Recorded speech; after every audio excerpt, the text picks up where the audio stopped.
कहानी की शुरुआत होती है लॉस एंजल्स से। साल 2030 में एक बंदा पागलों की तरह भाग रहा था। वो बहुत डरा हुआ था। पूरा शहर उसको मारने के लिए उसके पीछे पड़ा था। यहाँ तक कि प्राइवेट कार्स के ड्राइवर्स भी सिर्फ उसी को मारने के लिए उतर आए थे। बड़ी मुश्किल से वो एक गरीब औरत के घर पहुंचता है। औरत कहती है, तुम यहाँ क्या कर रहे हो? वो आदमी चाकू निकालता है और कहता है, अगर एक लफ्ज भी मुंह से निकाला तो तेरी आंखें निकाल के उसे गोटियां खेलूंगा, बस चुप रहना। थोड़ी देर बाद जैसे ही औरत को मौका मिलता है वो एक नेल गन निकाल के उसे मार देती है और 2 आराम से लात भी मारती है, ये चेक करने के लिए कि सच में मर गया है या नहीं। तभी अचानक कुछ लोग वेपन्स लेकर अंदर आते हैं। जब वे आदमी को मरा हुआ देखते हैं तो उन्हें दुख होता है कि औरत ने उसे पहले ही मार डाला। फिर औरत मरे हुए आदमी का एक कार्ड उठाती है और अपने बेटे से कहती है, आखिरकार हम अमीर बनने वाले हैं। वो कार्ड तोड़ती है और कुछ ही मिनटों में पुलिस अंदर घुस आती है। साथ में एक रियलिटी शो की टीम होती है और अनाउंस होता है कि वो औरत $22 मिलियन जीत गई है। फिर पता चलता है कि ये एक गेम है जिसमें लाखों लोग हिस्सा लेते हैं। हर दिन एक रैंडम आदमी चुना जाता है पैसा जीतने के लिए। अगर सूरज डूबने से पहले कोई उस आदमी को मार दे तो इनाम मारने वाले को मिलेगा, और अगर कोई नहीं मार सका तो इनाम उसी आदमी का रहेगा। लेकिन शर्त यह है कि कोई आग वाली हथियार जैसे पिस्टल या राइफल यूज नहीं कर सकता। उसी दिन हमें एक लड़की दिखाई देती है, इसका नाम है कैटी। एक नाकाम एक्ट्रेस किस्मत आजमाने लॉस एंजलिस आई है ऑडिशंस के लिए। उसके साथ बैठी औरत कहती है, तुम बड़ी मासूम लगती हो, अपना ख्याल रखना बेटा, यहाँ लोग चोर हैं। कैटी कहती है, शुक्रिया नसीहत का, आप बहुत अच्छी लेडी हैं। औरत उसका हाथ पकड़ती है और कहती है, ऐसा मत कहो, तुम मेरी बेटी जैसी हो, चलो अब मैं यहाँ उतरती हूँ, गुड बाय। थोड़ी देर बाद कैटी जब अपनी कलाई देखती है तो वह शॉक हो जाती है कि उस औरत ने उसकी घड़ी चोरी कर। कहती है वो औरत चोर है। वो अपने ऑनलाइन बुक किए हुए कमरे में पहुंचती है। कमरे को देखकर वो परेशान हो जाती है क्योंकि जो कमरा मोबाइल पर उसने देखा था वह तो बिल्कुल अलग निकला। कमरे की मालकिन कहती है, हम अलग अलग फोटोज का इस्तेमाल करते हैं ताकि ग्राहक को फंसा सके। जैसे ही कैटी बेड पर बैठती है तो बेड नीचे गिर जाता है, लेकिन वो मजबूर थी क्योंकि इस कमरे का किराया सस्ता था। उसके बाद एला का मंगेतर आता है और एला से कहता है, देखा कल का इवेंट, कल लॉटरी का इनाम होगा $600 मिलियन। ये सुनकर कैटी हैरान हो जाती है कि ये कैसा मुकाबला है। उसके बाद वो कहती है, मेरा दिमाग मत खाओ, कमरे की चाबी दो, मुझे सोना है। वो लोग चाबी देते हैं और कैटी जाके सो जाती है। अगले दिन सुबह कैटी उठती है तो चेहरे पे पानी टपक रहा होता है। जब वह छत की तरफ देखती है तो पता चलता है कि ऊपर वाले पड़ोसी का वॉशरूम है और जिन कपड़ों में ऑडिशन देना था वो भी खराब हो गए। वो एला को कॉल करती है, ये क्या बकवास है, उठती हूँ तो लोग मेरे ऊपर पेशाब कर रहे होते हैं, कपड़े भी खराब हो गए। एला कहती है, परेशान मत हो, मेरे कपड़े पहन लो, कमरे की अलमारी में रखे हैं। कैटी सच में वही करती है और ऑडिशन के लिए निकल जाती है। अब सिर्फ आधा घंटा रह गया है ऑडिशन के लिए। ऐसे ही वो ऑडिशन वाली जगह में एंटर होती है। वो देखती है कि वहाँ और भी लड़कियां ऑडिशन देने आई हैं। वो अंदर चली जाती है और सीन परफॉर्म करती है। डायरेक्टर उसे देख के कहता है, जबरदस्त, मगर दोबारा तेरा मुंह यहाँ ना देखो। उसी वक्त अचानक कैटी का कार्ड एक्टिवेट हो जाता है। वो कार्ड निकालती है और अनजाने में गेम में रजिस्टर हो जाती है। उसे बिल्कुल भी नहीं पता ये कार्ड किस चीज का है या इसने उसका चेहरा क्यों स्कैन किया। बाद में वो गुस्से में बाहर निकलती है क्योंकि वो ऑडिशन में फेल हो चुकी होती है। जब वो जा रही होती है तो पास में बैठी लड़कियों को पता चल जाता है कि वही टारगेट है, और बस फिर क्या, पहली लड़की कुर्सी उठाती है और सीधी अपनी दोस्त के सिर पर मारती है। दूसरी लड़की को एक जूता नजर आता है, वो फौरन उसे उठाती है और झपट कर मार देती है। कैटी चीख मार के भाग जाती है, लेकिन असली समस्या तो तब होती है जब वो एक कराटे ट्रेनिंग हॉल में छुपने के लिए घुस जाती है। अब जाहिर है सारे कराटेबाज लड़के उस पर टूट पड़ते हैं और वो बेचारी अकेली सबके बीच में पिट रही होती है। कप्तान कहता है, उसे सिर्फ मैं मारूंगा। फिर वो उसे उठाता है, घुमाता है और दीवार में दे मारता है, जिससे वो लड़कियों के जिम में गिर जाती है। जैसे ही सबको पता चलता है कि वही विनर है, सब उस पर चढ़ दौड़ते हैं। वो कराटे वाले भी पहुंच जाते हैं और सब लड़ रहे होते हैं कि उसे कौन मारेगा। आखिर में कोच उसे गर्दन से पकड़ता है और कहता है, उसे सिर्फ मैं मारूंगा। और जैसे ही वो मारने लगता है तो अचानक नोएल वहां आ जाता है और कोच के कंधे पे घूंसा मार के उसे दीवार में दे मारता है। फिर वो लड़की से कहता है, डरने की जरूरत नहीं, मैं बॉडीगार्ड हूँ और अगर तुम मुझे 10% इनाम में से दोगी तो मैं तुम्हें बचा लूंगा। उसने कहा, ठीक है भाई, तुम्हें पूरा इनाम भी दे दूंगी, बस बचा लो। नोएल उसे अपनी कमर से बेल्ट के जरिए बांध लेता है ताकि उसे बचा सके। फिर वह सारे दुश्मनों को मार गिराता है। तब एक कमजोर सा लड़का आता है। नोएल उसे कहता है, देख, अगर मैंने तुझे मारा तो मुझे ही तरस आ जाएगा, 3 तक गिनती करूंगा, अगर नहीं भागा तो तू गया। वह लड़का तुरंत बोला, अरे सर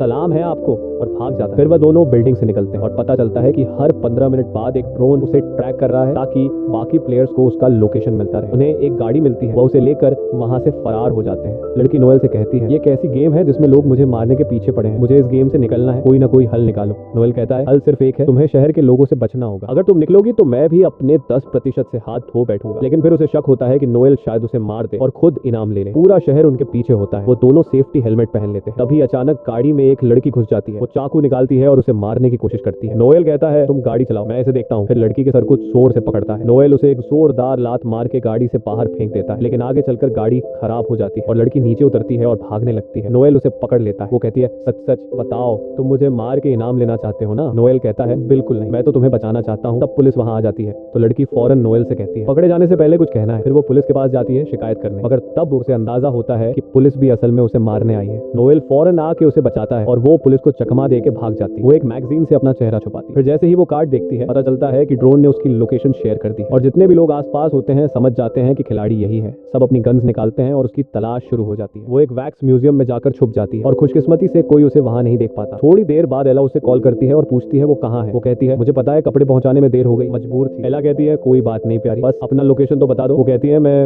अभी म्यूजियम में हूँ, बस किसी को बताना मत। और अभी 1 मिनट भी नहीं गुजरा होता कि एला और डेजी आ जाते हैं। एला उसे मारने की कोशिश करती है। लड़की खुद को बचाने के लिए एक डंडे से वार करती है। वो दोनों से जान छुड़ाती है और फिर उन दोनों के पीछे म्यूजियम का दरवाजा बंद कर देती है। लोगों ने उसे देख लिया। वो फौरन बस से उतरते हैं ताकि उसे मार सके, लेकिन नोएल वहां पहुंच जाता है और उसे वहां से ले जाता है। कैटी कहती है मुझसे नाराज मत होना, मैं समझी तुम मुझे मार दोगे। नोएल कहता है अब ये नाराजगी का वक्त नहीं, 3 मिनट बाद ड्रोन फिर से लोकेशन देगा, सब नीचे आ जाएंगे। कैटी कहती है कि हमें कोई बम प्रूफ पनाहगाह चाहिए जहां हम छुप सकेंगे। नोएल कहता है मिल गई। वो लोग एक बंदे जैक के पास जाते हैं जिसके पास अपने घर में एक सीक्रेट शेल्टर होता है, लेकिन जैक समझता है कि ये लोग चोर हैं और घर लूटने आए हैं। नोएल उसे समझाता है भाई चोर दरवाजे से आते हैं क्या। इतने में पीछे से एक बस आ जाती है जो लोगों से भरी होती है। टाइम कम होता है तो वो लोग जैक को धमकी देकर अंदर घुस जाते हैं, उससे शेल्टर का पासवर्ड मांगते हैं और जैसे ही वो अंदर जाते हैं लोग घर पर हमला कर देते हैं। तो कैटी जैक को तीर मार देती है ताकि वो बेहोश हो जाए और किसी को पासवर्ड न बता सके। और अब नोएल और कैटी आपस में बात करने लगते हैं। कैटी अपनी नाकाम एक्टिंग की कहानी सुनाती है और कहती है कि अब मेरा कोई भविष्य नहीं। फिर वो नोएल से पूछती है कि तुम हमारी मदद क्यों कर रहे हो। नोएल कहता है कि मेरे लिए सबसे अहम है लोगों की जान बचाना, पैसे मेरे लिए कुछ मायने नहीं रखते। इतने में एला और डीजी भी वहां पहुंच चुके होते हैं। एला जैक को उठाती है और मारने लगती है ताकि वो होश में आए, फिर उसे उठाकर स्विमिंग पूल में फेंक देती है। वो होश में आ जाता है और एला उससे पासवर्ड ले लेती है। नोएल और कैटी अंदर बहुत डर जाते हैं। नोएल एक दोस्त को कॉल करता है और कहता है कि इन सब लोगों के मोबाइल हैक करके उड़ा दो। दोस्त वाकई फोन्स को हैक करता है और ब्लास्ट कर देता है, सब जख्मी हो जाते हैं। ये मौका देखकर नोएल और कैटी वहां से निकल जाते हैं, लेकिन नोएल देखता है कि एक आदमी जल रहा है। वो पानी डालता है और अपने पैर से आग बुझाने की कोशिश करता है। वो आदमी कहता है कि भाई आराम से,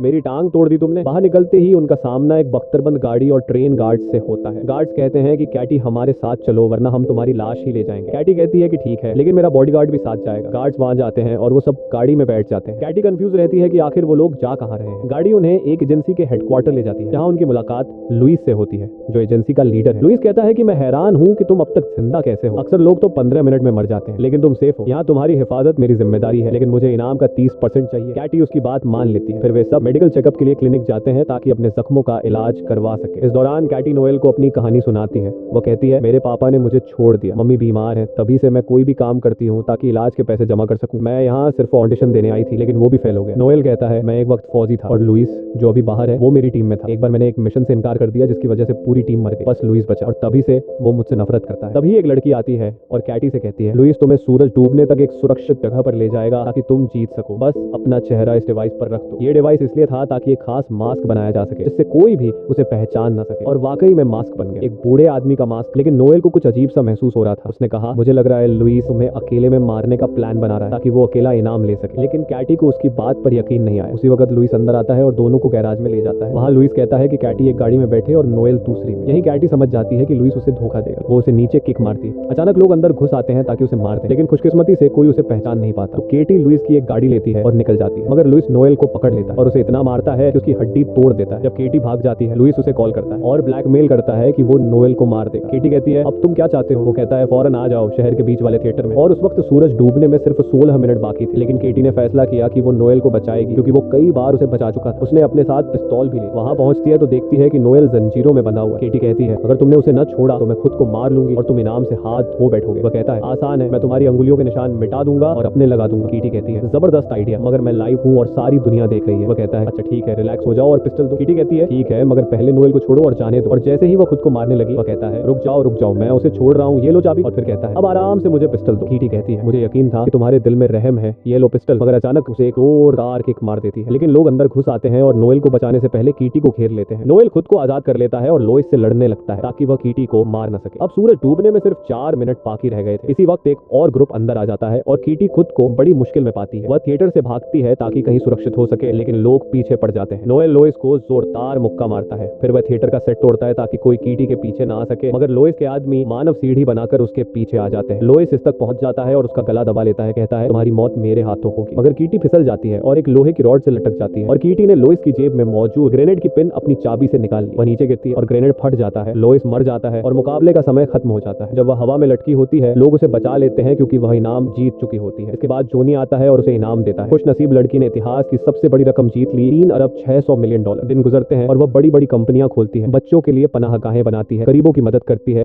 और सबसे खूबसूरत बात उसने नोएल से शादी कर ली और उसके साथ खुशहाल जिंदगी बिताने लगी।